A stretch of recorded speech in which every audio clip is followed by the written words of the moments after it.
आप देख रहे हैं राष्ट्रीय हिंदी न्यूज।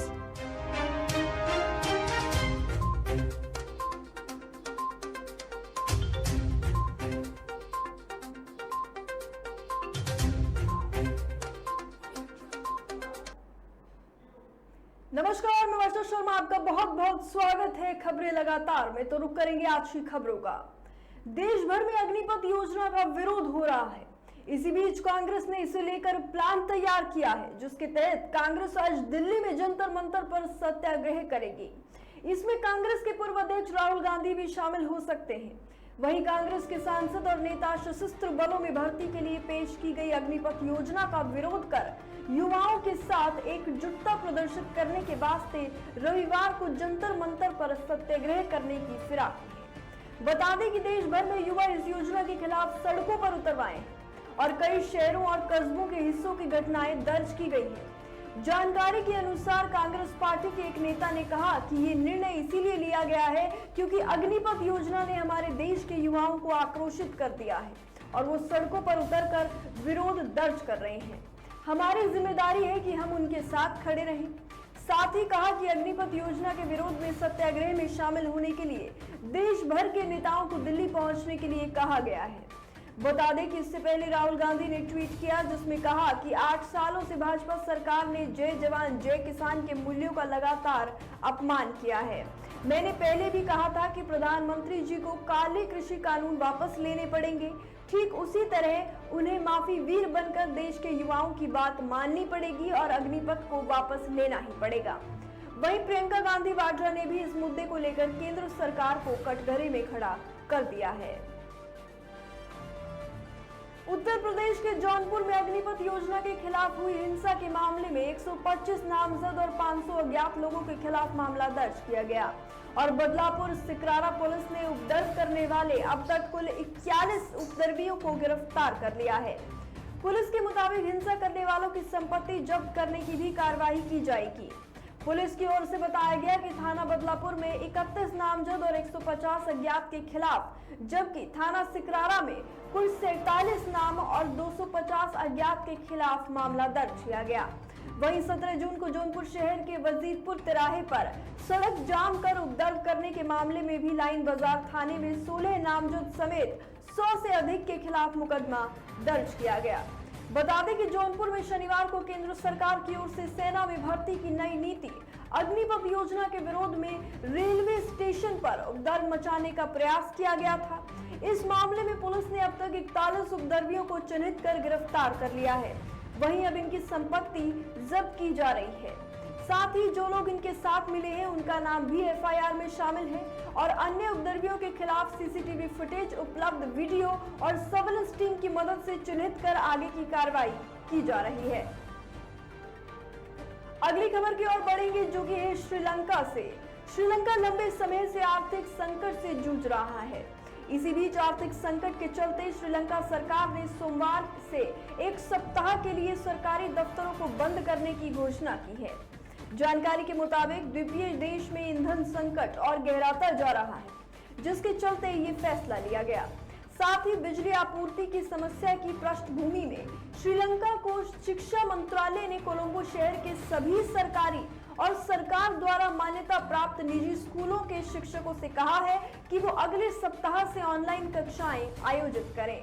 बता दें कि देश में मौजूद ईंधन की मात्रा तेजी से कम होने के कारण श्रीलंका पर अपने आयात के लिए विदेशी मुद्रा से भुगतान करने का दबाव है, जिसके कारण देश की अर्थव्यवस्था रुक गई है। लोक प्रशासन और आंतरिक मामलों के मंत्रालय द्वारा शुक्रवार को जारी आंकड़ों के अनुसार ईंधन आपूर्ति की पाबंदियों, खराब सार्वजनिक परिवहन प्रणाली और निजी वाहनों के उपयोग में आने वाली दिक्कतों को ध्यान में रखते हुए ये सर्कुलर सोमवार से न्यूनतम कर्मचारियों के साथ काम करने की अनुमति देता है। सर्कुलर के अनुसार हालांकि स्वास्थ्य के क्षेत्र में काम करने वाले सभी कर्मचारी काम पर जारी रहेंगे और गौरतलब है कि आर्थिक संकट के चलते श्रीलंका में खाने की चीजें, दवा, रसोई गैस, ईंधन और टॉयलेट पेपर जैसी आवश्यक वस्तुओं की भारी कमी हो गई है। पेट्रोल, डीजल और रसोई गैस खरीदने के लिए लोगों को दुकानों के बाहर घंटों कतारों में खड़ा होना पड़ रहा है। वहीं newsfirst.lk में गुरुवार को प्रकाशित एक रिपोर्ट के मुताबिक सरकार के कृषि अभियान के लिए एक सहायक तंत्र के रूप में जुलाई में शुरू की जाने वाली इस आपातकालीन परियोजना का नेतृत्व सेना के कमांडर लेफ्टिनेंट जनरल विकुल लियानागे करेंगे। पूरी परियोजना की निगरानी का जिम्मा सेना प्रमुख मेजर जनरल जगत कोदिशाव के पास होगा। रिपोर्ट्स के अनुसार सेना पहले कृषि विशेषज्ञों के परामर्श से चयनित चीजों की खेती के लिए भूमि में निराई, जुताई और मेड़ तैयार करने का काम करेगी। रिपोर्ट में कहा गया कि चयनित भूमि को खेती योग्य बनाने का काम शुरू करने से पहले क्षेत्रीय स्तर पर संबंधित राज्यपालों, जिला और संभागीय सचिवालयों, भूमि अधिकारियों और ग्राम सेवा सदस्यों के साथ मिलकर सरकारी भूमि की पहचान की जाएगी। AIM चीफ और सांसद अजहरुद्दीन ओवैसी ने एक बार फिर केंद्र सरकार को घेरने की कोशिश की। ओवैसी ने नुपुर शर्मा से लेकर अग्निपथ योजना को लेकर चल रहे बवाल का जिक्र करते हुए सरकार पर जमकर हमला बोला। उन्होंने कहा कि नुपुर शर्मा की गिरफ्तारी हो और भारत के कानून के दायरे में रहकर उनके खिलाफ कार्रवाई की जाए। मुझे यकीन है कि 6 से 7 महीनों में नुपुर शर्मा फिर आएंगी और उनको एक बड़ी नेता के रूप में पेश किया जाएगा। हो सकता है कि वो दिल्ली की मुख्यमंत्री पद की दावेदार बन जाए। वहीं नुपुर शर्मा के बयान को लेकर ओवैसी ने आगे कहा कि यही तो हकीकत है हमारे देश की। जितना मुसलमानों को गाली देंगे, जितना अनाप शनाप बोलेंगे, उतने ऊंचे ओहदे पर बैठ जाएंगे। इसके अलावा उन्होंने बुलडोजर कार्रवाई को लेकर कहा कि आफरीन फातिमा का घर तोड़ा गया क्योंकि उनके पति ने धरना प्रदर्शन में हिस्सा लिया था। ओवैसी ने आगे कहा कि कोर्ट उनके घर को तोड़ने का हुक्म जारी नहीं करेगा। वो घर आफरीन फातिमा की मां के नाम पर था और इस्लाम में अगर घर किसी बहन, बेटी, बीवी के नाम पर होता है तो उस पर उसका हक होता है, ना कि उसके पति का। आपने पति को नोटिस देकर घर तोड़ दिया, ये है आपका इंसाफ। वहीं अग्निपथ योजना को लेकर चल रहे बवाल पर भी ओवैसी ने कहा कि मोदी के गलत फैसले की वजह से नौजवान सड़कों पर उतर गए हैं। मोदी के गलत फैसले की वजह से नौजवानों की नौजवानी को बर्बाद करने का एक रास्ता निकाला है। कितनों के बुलडोजर से घर तोड़ेंगे? हम नहीं चाहते कि आप किसी का भी घर तोड़ें। अगली खबर की ओर बढ़ेंगे, जो कि है सेना भर्ती की नई स्कीम अग्निपथ को लेकर। जी हां, इस स्कीम को लेकर बिहार समेत देश भर में प्रदर्शन जो है वो जारी है। वहीं 18 जून को छात्र संगठनों ने बिहार बंद करने का ऐलान किया था, जिसका आरजेडी, हम, वीआईपी, कांग्रेस समेत कई पार्टियों ने नैतिक समर्थन भी किया। बिहार बंद के दौरान जहानाबाद, बक्सर, पटना समेत कई जिलों में आगजनी और पथराव की घटनाओं को अंजाम दिया गया। आज रविवार को भी कुछ जगहों पर प्रदर्शन हो सकते हैं। हालांकि इसको देखते हुए प्रशासन जो है वो हाई अलर्ट पर है। वहीं दूसरी ओर अग्निपथ योजना के विरोध में जारी हिंसक प्रदर्शन को लेकर बिहार एनडीए में आरोप प्रत्यारोप शुरू हो गए हैं। बीजेपी ने अपनी सहयोगी पार्टी जेडीयू पर गंभीर आरोप लगाते हुए प्रशासन की भूमिका पर सवाल उठाए हैं। शनिवार को बीजेपी दफ्तर में प्रेस कॉन्फ्रेंस कर प्रदेश अध्यक्ष डॉक्टर संजय जायसवाल ने विरोध प्रदर्शन के दौरान जारी हिंसा को साजिश बताया। वहीं बीजेपी कार्यालयों और पार्टी नेताओं के घरों पर हमले को लेकर उन्होंने कहा कि विपक्षी पार्टियों के साथ साथ हमारी सहयोगी पार्टी जो है वो भी बिहार में जलवा रही है। ओलंपिक में गोल्ड मेडल जीत चुके भारत के नीरज चोपड़ा ने एक बार फिर कमाल दिखाया। उन्होंने फिनलैंड में क्वाड्रोन गेम्स में गोल्ड मेडल जीता। नीरज ने शनिवार को यहां रिकॉर्ड तय किया। दिलचस्प बात यह है कि उनकी कोई भी बराबरी नहीं कर पाया। हाल ही में नीरज ने नेशनल रिकॉर्ड बनाया था। बता दें कि भारत के स्टार नीरज ने पहली बार में ही 86.69 मीटर तक भाला फेंक दिया, जिसके बाद उनके आसपास भी कोई नहीं पहुंच सका। नीरज ने अपनी बाकी 2 बारियों को फाउल करार दिया, जिसके बाद उनके नाम के आगे छोटा स्कोर न आए। हालांकि नीरज इस मुकाबले के दौरान चोटिल होने से बाल बच गए। जब वो अपना भाला फेंक रहे थे तभी अचानक उनका पैर फिसल गया। हालांकि नीरज फिर से उठकर खड़े हो गए। नीरज चोपड़ा ने एक बार फिर देश का नाम रोशन कर दिया है। उनके इस कमाल से खुश होकर खेल मंत्री अनुराग ठाकुर ने ट्वीट किया है। अनुराग ने नीरज का वीडियो ट्वीट करते हुए उन्हें बधाई दी है, साथ ही नीरज की तारीफ भी की है। गौरतलब है कि इससे पहले नीरज चोपड़ा ने मंगलवार को फिनलैंड में ही आयोजित पावो नुर्मी गेम्स में 8.9.30 मीटर ज्वेलिन फेंकते हुए अपना नेशनल रिकॉर्ड तोड़ दिया था। जी हां, हालांकि तब वो इस शानदार प्रदर्शन के बावजूद सिल्वर मेडल ही जीत पाए थे। उस प्रतियोगिता का गोल्ड मेडल फिनलैंड के ही ओलिवर हेंडलर ने अपने नाम किया था। हेंडलर 8.9.33 मीटर तक जेवलिन फेंक कर कामयाब रहे थे। आपको बता दें कि फिनलैंड के कोत्रेन गेम्स में गोल्ड मेडल जीतने के बाद अब नीरज चोपड़ा 30 जून को डायमंड लीग के स्टॉकहोम लगे और भाग लेने जा रहे हैं। अग्निपथ योजना के विरोध में प्रदर्शन लगातार जारी है। विरोध प्रदर्शन के कारण ट्रेनों की जो आवाजाही है वो प्रभावित हो गई है।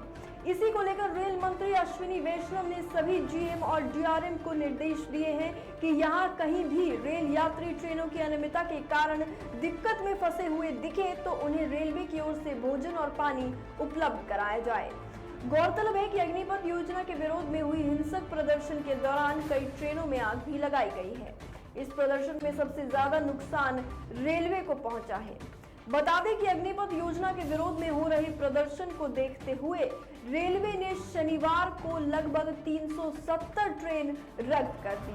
अधिकारियों ने बताया कि जिस ट्रेनों को रद्द किया गया है उनमें 210 मेल एक्सप्रेस और 159 पैसेंजर ट्रेन शामिल हैं। 2 मेल एक्सप्रेस को आंशिक रूप से रद्द किया गया है, इसीलिए रद्द होने वाली ट्रेनों की कुल संख्या 371 है। इसी के साथ कई ट्रेनों के रूट्स में भी बदलाव किया गया और कई ट्रेनों को रीशेड्यूल भी किया गया है। रेलवे की ओर से कैंसिल की गई ट्रेनों में मेल, पैसेंजर, एक्सप्रेस समेत कई गाड़ियां शामिल हैं। वहीं ट्रेनों के रद्द होने की वजह से यात्रियों को काफी परेशानियों का सामना करना पड़ रहा है। देश भर में अग्निपथ योजना को लेकर बवाल जो है वो जारी है। इस बीच कांग्रेस के पूर्व अध्यक्ष राहुल गांधी ने अपना जन्मदिन सेलिब्रेट नहीं करने का फैसला लिया। कांग्रेस नेता राहुल गांधी ने पार्टी नेताओं और कार्यकर्ताओं से रविवार को उनका जन्मदिन नहीं मनाने की अपील की। राहुल ने पार्टी नेताओं और कार्यकर्ताओं के एक संदेश में कहा कि देश के युवा परेशान हैं और सड़कों पर विरोध कर रहे हैं। ऐसे में कांग्रेस कार्यकर्ताओं को उनके साथ खड़ा होना चाहिए। बता दें कि कांग्रेस के पूर्व अध्यक्ष राहुल गांधी रविवार को 52 साल के हो जाएंगे। वहीं अखिल भारतीय कांग्रेस कमेटी के महासचिव जयराम रमेश ने ट्वीट पर एक संदेश पोस्ट किया। संदेश में राहुल गांधी ने कहा कि देश में माहौल इस समय बेहद चिंताजनक है। युवा सड़कों पर उतरकर विरोध प्रदर्शन कर रहे हैं। राहुल गांधी ने सशस्त्र सेनाओं में भर्ती के लिए अग्निपथ योजना के खिलाफ देश के कई हिस्सों में हो रहे विरोध प्रदर्शन की ओर इशारा करते हुए कहा कि देश के युवा परेशान हैं और ऐसे में मैं अपना जन्मदिन कैसे मना सकता हूं। अगली खबर की ओर बढ़ेंगे, जो कि है असम में कैसे बाढ़ की स्थिति बनी हुई है और वो खतरनाक स्तर पर पहुंच गई है। बाढ़ ने 4 बच्चों सहित 8 और लोगों की जान ले ली है। वहीं अब बाढ़ से मरने वालों की संख्या 25 हो गई है। बता दें कि राज्य में इस साल बाढ़ और भूस्खलन के मरने वालों की कुल संख्या 62 हो गई है। दूसरी ओर 8 अन्य लोग लापता हैं। उधर राज्य के 32 जिलों में करीब 31 लाख लोग बाढ़ से बुरी तरह प्रभावित हुए हैं। ब्रह्मपुत्र और उसकी सहायक नदियों का बाढ़ का पानी जो है वो 4,251 लोगों के घरों में घुस गया है और 46,455.82 हेक्टेयर फसल भूमि जलमग्न हो गई है। वहीं बारपेटा में जिला प्रशासन के एक अधिकारी ने बताया कि यहां के ग्रामीण ये कहकर अपना घर छोड़ने को तैयार नहीं थे कि उनके घरों में बहुत सारा कीमती सामान है, लेकिन हम किसी तरह उन्हें अपने घर पर खाली करने के लिए मनाने में कामयाब रहे और अब हम उन्हें राहत शिविरों में ले जाने की व्यवस्था कर रहे हैं। पास के भूटान में जल स्तर बढ़ रहा है, इसीलिए हमारा जिला भी प्रभावित हो रहा है और आने वाले दिनों में स्थिति और भी खराब हो सकती है। जानकारी के मुताबिक राज्य के 21 जिलों में बनाए गए 514 राहत शिविरों में 1.56 लाख से अधिक प्रभावितों ने शरण ली हुई है। उधर भारतीय सेना समेत अर्धसैन्य बलों, राष्ट्रीय आपदा प्रतिक्रिया बल, राज्य आपदा प्रतिक्रिया बल, असम पुलिस की अग्निशमन और आपातकालीन सेवाओं ने 2400 घंटे बचाव और राहत अभियान शुरू कर दिया है। अगली खबर की ओर बढ़ेंगे, जिसमें उत्तर प्रदेश पुलिस ने केंद्र द्वारा सेना में भर्ती की घोषित नई अग्निपथ योजना के खिलाफ हिंसक प्रदर्शन करने के आरोप में अलीगढ़ से अब तक 80 लोगों को हिरासत में ले लिया है। अधिकारियों ने शनिवार को ये जानकारी दी। अलीगढ़ के वरिष्ठ पुलिस अधीक्षक कलनिधि नेथानी ने बताया कि शुक्रवार को हुई हिंसा के बाद अब तक 35 लोगों को गिरफ्तार कर लिया गया है, जिनमें से 9 कोचिंग संचालक हैं, जिन्हें हिंसा में उनकी भूमिका के लिए गिरफ्तार किया गया।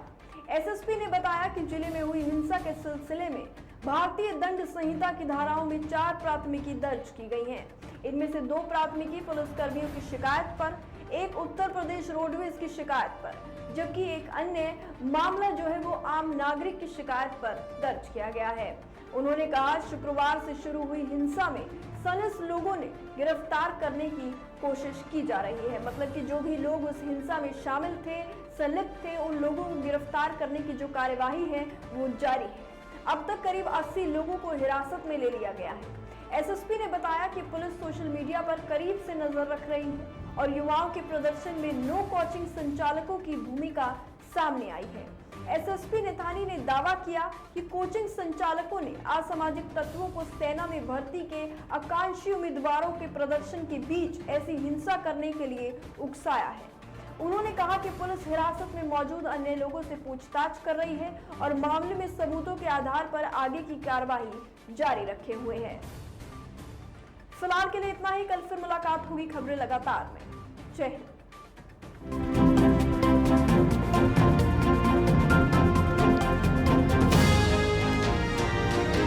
आप देख रहे हैं राष्ट्रीय हिंदी न्यूज।